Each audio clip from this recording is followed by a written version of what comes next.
Chinese and Asian Americans around the country are increasingly becoming targets of discrimination, even physical attacks, people wrongly blaming them for the spread of the coronavirus. We wanted to see what was happening here in Michigan, so I spoke with Richard Moy. He is the board chair of the Asian and Pacific Islander American Vote Michigan group, and also Roland Hwang. He's an attorney. He teaches Asian American history at the University of Michigan, and he also worked on the Vincent Chin case back in the 80s here in Michigan. Richard, if I could start with you and talk to us a little bit about what people are telling you, what members of the Asian American community are telling you, what they're experiencing right now in Michigan in the wake of this, and coming also from an administration, a president who has been calling this the Chinese virus. Maybe not so much here in Michigan, but certainly around the country that you have verbal abuse. And just this incident, walking past somebody in the grocery store and they'll yell coronavirus or call them a name. There's been some physical assault, some reports of physical assault and being spat upon, and it is really unfortunate that we should be focusing on tackling this pandemic here and getting it under control. But unfortunately, some people have taken this opportunity to raise the xenophobia. Well, yesterday, on Monday, President Trump came out actually and made a statement saying it's important we totally protect our Asian American community in the United States and all around the world. Roland, he can say a statement like that, but if he continues to refer to coronavirus COVID-19 as a Chinese virus, what does that message send? It's kind of a mixed message. It is a mixed message because I think that we're better served if we stick to the terms that the CDC has adopted in the World Health Organization and call it COVID-19, just like the Spanish flu in 1918 or other flus that somehow get a name attached to it. It's not helpful for the community that might be targeted because it does play upon the fear or hatred that people may have, and it rears its ugly head time and time again, whether it's during World War II with internment, with the Vincent Chin case and the downturn of auto sales in the US, or now with COVID-19. It's an opportunity for people to exhibit their fear, and using a geographical or racial name on a flu merely fans that flame. How would you compare the atmosphere that we're living in right now compared to the 80s and after the murder of Vincent Chin, when racial animosity towards Asian Americans were really at an all-time high in our area? I'd say the fear in the community is perhaps the same.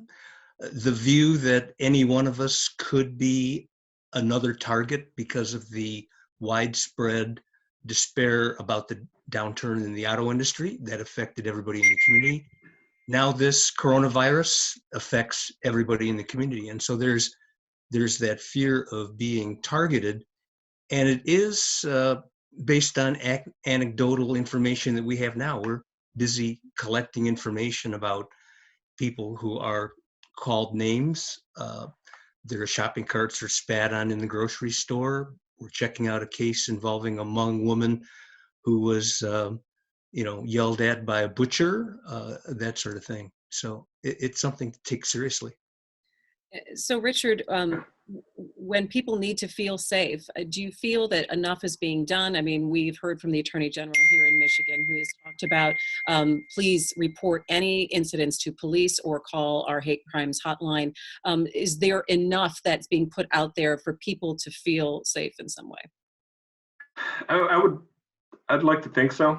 That certainly on social media, again, that there's been a stand against those comments made by President Trump in particular. So both in the newspaper articles, on Twitter, on Facebook as well. And I thought there was a great response to President Trump's protecting the Asian American community by Representative Judy Chu out of California.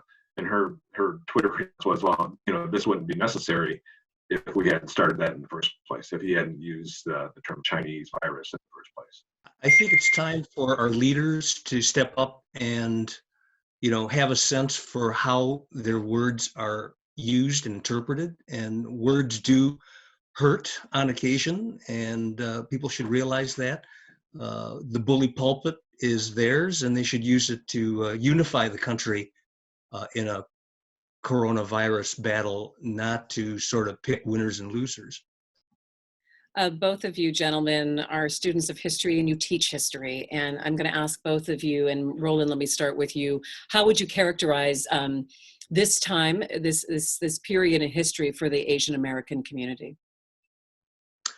Well, it's an opportunity to identify ourselves as people that are part of the solution, and people should recognize that Asian American groups are working together to sew face masks and donate them in the right places. We're all in this together. I think that that should be the message, but we also see that opportunity to identify who are those people who are the hateful people that are resentful, and call them out on it, and let them know there's a hate crime line that is available for people to call them in, and people should know 313-456-0200. That's the hate crime hotline at the Attorney General's office, and act on that if they see something or say something. Richard, what about you? How would you characterize this time in history?